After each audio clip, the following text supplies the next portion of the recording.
ابو داؤد اور ترمذی وغیرہ کی حدیث میں زیادہ تفصیل کے ساتھ آیا کہ یہ دو گناہ ایسے ہیں کہ اللہ جل جلالہ دنیا کے اندر آخرت کے عذاب کے علاوہ، یہ الفاظ اس حدیث میں موجود ہے کہ آخرت کے عذاب کے علاوہ وہ تو ملے گا ہی، لیکن اس سے پہلے دنیا کے اندر بھی اس کی سزا انسان کو مل جاتی ہے کسی نہ کسی شکل میں۔ ایک گناہ ہے بغی، بغی کے معنی ظلم، کسی بھی انسان پر ظلم کرنا۔ یہ ایسا گناہ ہے کہ اللہ تبارک و تعالیٰ اس کی سزا آخرت میں بھی دیتے ہیں اور دنیا کے اندر بھی عطا فرما دیتے ہیں۔ بعض اوقات اللہ جل جلالہ کی طرف سے ڈھیل ہوتی ہے، خود قرآن کریم میں فرمایا کہ سنستدرجهم من حيث لا يعلمون واملی لهم ان کیدی متین، کہ ہم بعض اوقات ڈھیل دیتے ہیں لوگوں کو۔ ظالم کو بعض اوقات آپ دیکھتے ہو کہ وہ بڑے مزے کر رہا ہے، عیش کر رہا ہے اور بظاہر بڑا خوشحال ہے، تو وہ اللہ تعالیٰ کی طرف سے ڈھیل دی جاتی ہے، لیکن فرمایا کہ اتنا قیدی متین، بالآخر یہ انجام ہوتا ہے کہ دنیا ہی کے اندر کسی نہ کسی وقت وہ شخص پکڑا جاتا ہے اور کسی بھی طریقے سے پکڑ لیا جاتا ہے۔ بعض اوقات لوگوں کو علم ہوتا ہے اس کا، بعض اوقات علم نہیں بھی ہوتا، لیکن پکڑ لیتے ہیں اللہ تبارک و تعالیٰ۔ اللہ تعالیٰ کی گرفت بڑی سخت، دنیا کے اندر بھی پکڑ لیتے ہیں۔ تو اگر کسی ظالم کو دیکھو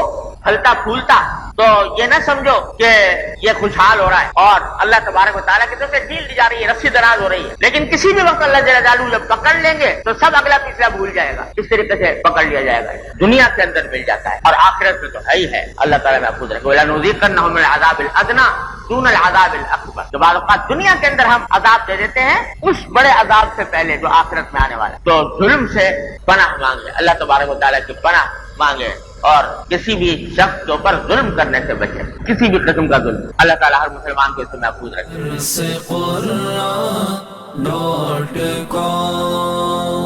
www.darsequran.com